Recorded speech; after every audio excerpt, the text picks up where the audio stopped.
mwanaume na mwanamke uko anakuchiti. Ni baba kwa mtu wangu. Anakuchiti.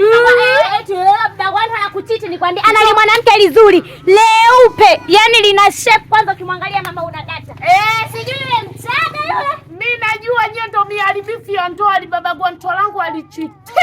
Nimesikia vibaya au vipi? Wifi.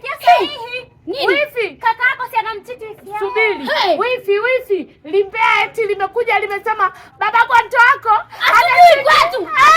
Hatujui kwetu. Kweli sasa mimi nidanganye unachitiwa wewe. Hebu kwanza tuangalie kwetu tulivyo. Tuangalie. Kaka ana tamaa. Ana baba wifi mkashuhudie. Kaka ana tamaa. Wifi. Ili limemtamani baba kwa mtu. Hata hivyo linampa wifi. Ati linanichonganisha mimi na baba kwa mtu wangu. Ili chonganishi ili. Unajua tu wanafiki hawakosi na maisha ya watu. Hawaishi. Yaani ninachokupenda wifi yangu unajitambua. Lakini mama Gonto ni ukweli. Ni ukweli.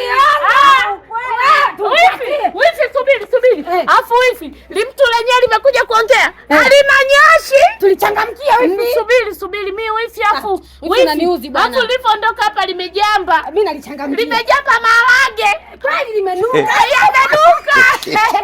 Lichangamkia wifi langu nipate. Mimi namchangamkia.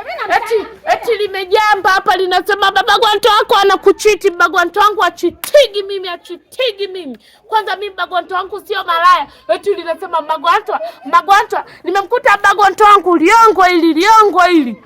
Linanibuguzi.